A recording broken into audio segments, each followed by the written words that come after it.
Thanks for watching. Don't forget to like, comment, share and subscribe to Mufti Tariq Masood, famous scholar.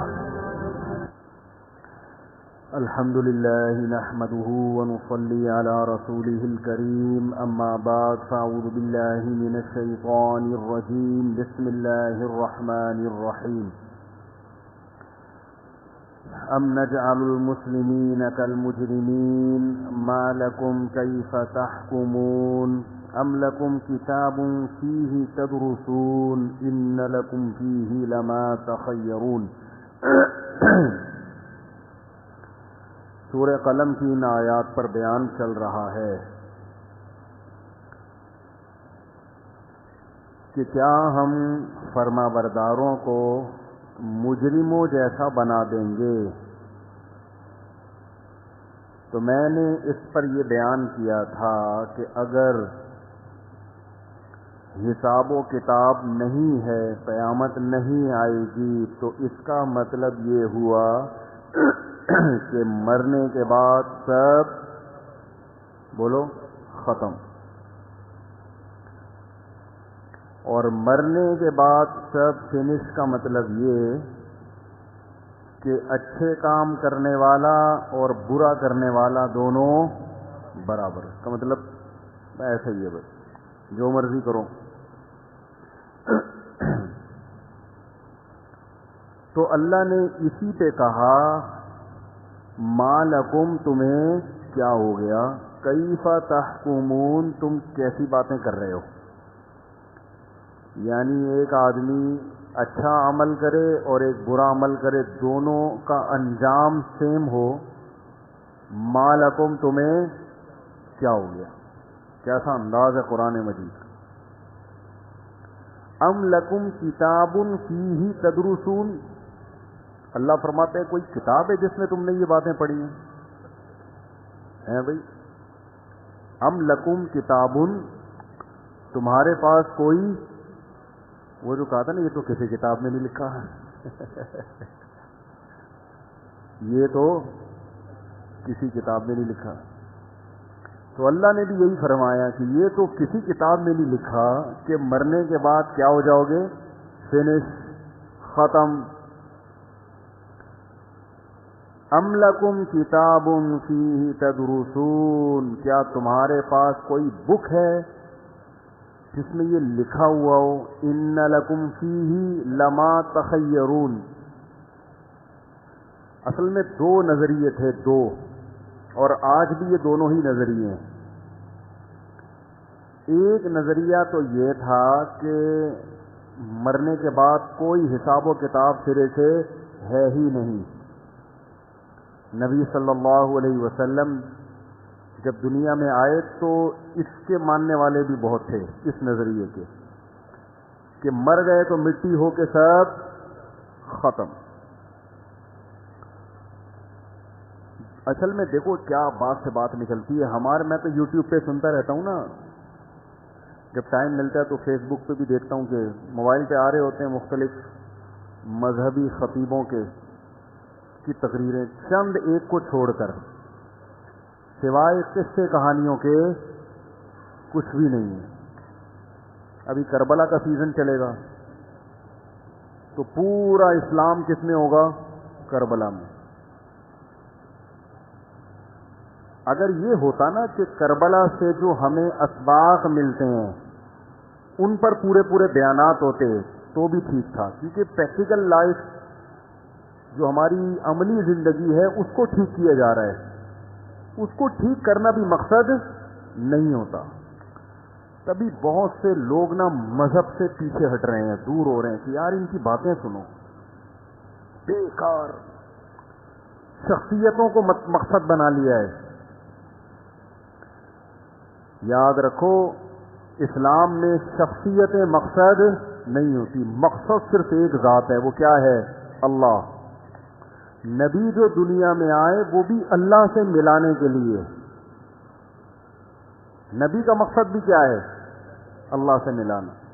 قرآن کے الفاظ دیکھو، یعتذرون الیکم اذا رجعتم الیہم، کہ اے نبی جب آپ غزوہ تبوک سے واپس جائیں گے، سورہ یہ 11واں پارہ ہے، 11ویں پارے کی پہلی آیت، جب آپ غزوہ تبوک سے واپس لوٹیں گے مدینہ تو منافقین جو پیچھے رہ گئے تھے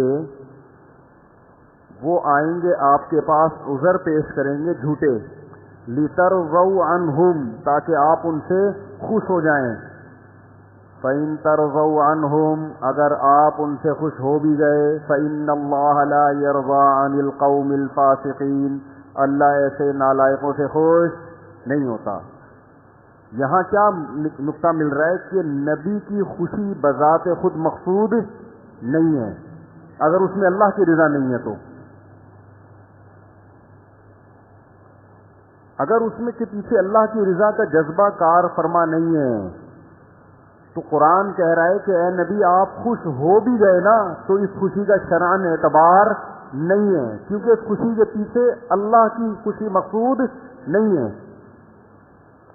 یہاں علماء نے اس آیت کے تحت یہ علمی نقطہ بیان کیا ہے، اور یہ نقطے مولانا اشرف علی تھانوی رحمہ اللہ تعالی بیان کیا کرتے تھے، کہ خاندانی نقطے اللہ نے ان کو بہت ذہانت دی تھی۔ انہوں نے اس آیت سے یہ نقطہ نکالا ہے کہ نبی صلی اللہ علیہ وسلم کی بھی دو حیثیتیں ہیں، ایک حیثیت آپ اللہ کے رسول ہیں، آپ کو اس لیے خوش کیا جائے گا کہ آپ کو خوش کرنا در حقیقت کس کا خوش کرنا ہے؟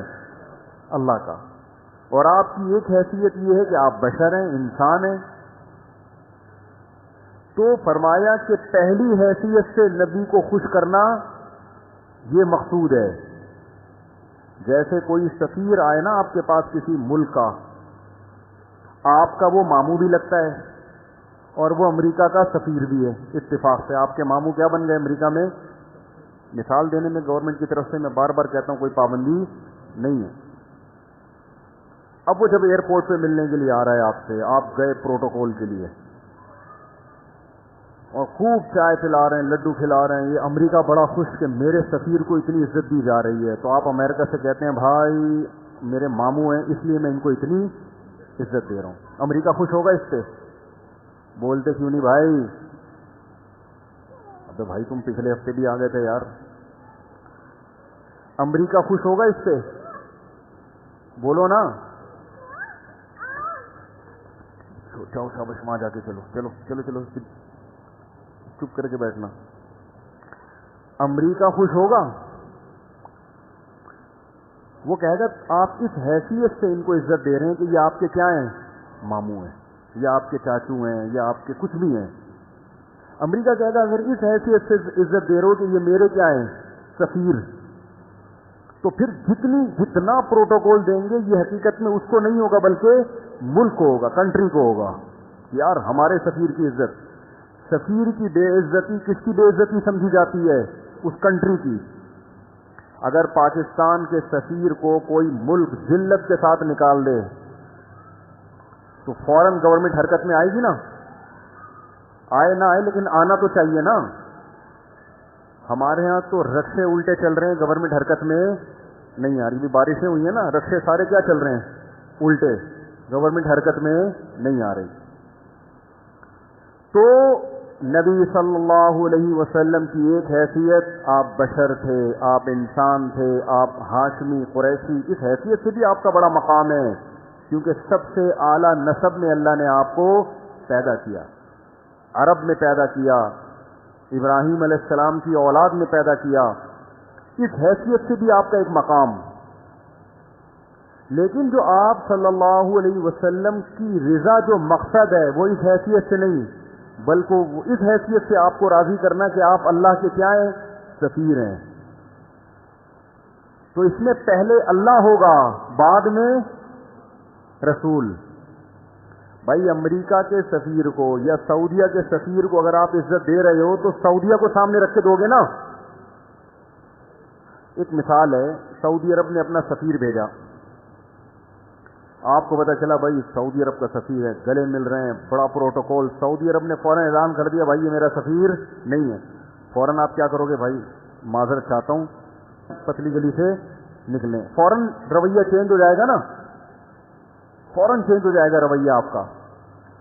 کیونکہ آپ اصل میں اس سفیر کی حیثیت کیا تھی کہ وہ فلاں ملک کا نمائندہ ہے، تو ملک کی وجہ سے آپ صلی اللہ علیہ وسلم جو تمام مخلوق میں سب سے افضل اور برتر ہیں، اس حیثیت سے نہیں کہ آپ عرب تھے، اس حیثیت سے نہیں کہ آپ قریشی ہیں، اس حیثیت سے نہیں کہ آپ ابراہیم علیہ السلام کی اولاد میں ہیں، نا نا نا نا نا، اس حیثیت سے کہ اللہ نے ساری دنیا کے سارے انسانوں تک اپنا پیغام پہنچانے کے لیے جو سلیکشن کی ہے وہ کس کی؟ محمد ابن عبداللہ صلی اللہ علیہ وسلم کی. تو اس حیثیت سے اگر اللہ کے نبی کی پیروی ہوگی، آپ کو راضی کریں گے، تو اس میں اللہ پہلے ہوگا، نبی بولو بھائی بعد میں، کیونکہ اس میں اصل مقصد کس کو راضی کرنا ہے؟ اللہ کو. اللہ کی رضا کے لیے نبی کو راضی کیا جا رہا ہے. منافق کیا کرتے تھے کہ جب تبوک سے واپسی پر وہ یہ دیکھا انہوں نے، بلکہ بعض مخلص صحابہ بھی جو غزوہ تبوک میں پیچھے رہ گئے تھے، منافقین نے کیا کیا اور مخلصین نے کیا کیا، اب دونوں کا آپ دیکھیں. منافقین نے کیا کیا؟ انہوں نے کہا کہ جا کے نبی کے سامنے، نبی صلی اللہ علیہ وسلم ہم پہ غضبناک ہوں گے کہ اتنی سخت مصیبت میں تم نے ہمارا ساتھ کیوں نہیں دیا. منافقین نے آپس میں مشورہ کیا کہ ہم نبی کو تکلیف میں دیکھنا بولو بھائی نہیں چاہتے، تو جھوٹ بول دو جا کے کہ ہمیں یہ عذر تھا، یہ عذر تھا، تو نبی صلی اللہ علیہ وسلم کو تکلیف بھی نہیں ہوگی، آپ ہم سے خوش بھی ہو جائیں گے. تو یہ وہ خوشی ہے جس میں آپ صلی اللہ علیہ وسلم کی ذات کو ملحوظ رکھا جا رہا ہے. آپ صلی اللہ علیہ وسلم کو من حیث الرسول راضی کرنے کی کوشش نہیں کی جا رہی، کیونکہ رسول کی حیثیت سے آپ کو راضی کرتے تو کہتے پہلے اللہ، اور اللہ جھوٹ بولنے پر راضی بولو بھائی نہیں ہوتا. انہی کے لیے اللہ نے فرمایا اے نبی اگر آپ ان سے راضی ہو بھی گئے اللہ نہیں ہوگا راضی، ان کو بتا دیں. ٹھیک ہے، نبی کو خوش کر لو، اللہ راضی نہیں ہوگا. اور جو مخلص تھے ہلال ابن امیہ، کعب ابن مالک، مرارہ ابن ربی رضی اللہ عنہم، یہ تین صحابی مخلص تھے، یہ پیچھے رہ گئے. انہوں نے کیا سوچا کہ بھائی نبی کی رضا بذات خود مقصود نہیں ہے، وہ مقصود ہے اللہ کی وجہ سے. تو آج ہم سچ بولیں گے نبی ناراض ہو جائیں گے، لیکن اگر جھوٹ بولے تو نبی کو خوش ہو جائیں گے لیکن اللہ ناراض. تو انہوں نے صاف صاف آ کے کہا، جب رسول اللہ صلی اللہ علیہ وسلم نے کعب بن مالک سے پوچھا الم تکن قد ابتعت ظہرک، اے کعب بن مالک تمہارے پاس سواری نہیں تھی تبوک میں جانے کے لیے؟ تو انہوں نے کیا فرمایا، یا رسول اللہ سب کچھ میرے پاس موجود تھا، کوئی عذر نہیں، کوئی عذر نہیں پیش کر سکتا میں. آپ صلی اللہ علیہ وسلم کا چہرہ غصے سے بولو بھائی سرخ ہو گیا. دیکھو تکلیف ہو رہی ہے نا آپ کو، لیکن کعب بن مالک کیا سوچ رہے ہیں، بھائی اگر اللہ کو ناراض کر کے اللہ ناراض ہو جائے گا میں بھی. وہ فرماتے ہیں کہ مجھے اتنے لوگوں نے ورغلایا کہ جھوٹ بول دو، کہ قریب تھا کہ میں بھی کچھ، بھائی نبی کی یہ تکلیف تو نہیں دیکھی جاتی تھی نا صحابہ سے. تو وہ کیا کہتے ہیں، میں نے کہا یا رسول اللہ کوئی عذر میرے پاس نہیں. آپ کا چہرہ انور غصے سے کیا ہو گیا، سرخ. اور آپ نے فرمایا قم، اڑ جاؤ یہاں سے. صحابہ کے لیے یہ جملہ پہاڑ سے کم نہیں تھا. جتنا ان کو عشق و محبت تھی نا نبی سے، ان کے لیے یہ جملہ یہ کہنا آسان ہے، جس سے گزری ہوگی وہ جانتا ہے اس جملے کا وزن کیا تھا. قم حتی یقضی اللہ فیک. ان بچوں کو کنٹرول کریں بھائی، یار مسجد کے کوئی خادم ہے نا، اوپر جا کے ذرا بچے شور بچا رہے ہیں. قم حتی یقضی اللہ فیک، اٹھ جاؤ یہاں سے، اللہ تمہارے بارے میں فیصلہ کرے گا. اور یہ بھی نہیں کہ وقتی جذبات ہوں. آپ صلی اللہ علیہ وسلم نے تینوں صحابہ کے بارے میں حکم دیا کوئی ان سے بات چیت نہیں کرے. اتنا سخت بائیکاٹ کروایا کہ فرماتے ہیں کہ ہمارے لیے مدینہ کی گلیاں اجنبی ہو گئی تھی. حتیٰ کہ ان کی بیویوں نے بھی نبی سے آ کے پوچھا یا رسول اللہ ہمیں ساتھ رہنے کی اجازت ہے؟ آپ نے فرمایا تم بھی الگ اختیار کر لو. بیویوں کو حکم دیا. 2 صحابی تھے، ان کی بیویوں کو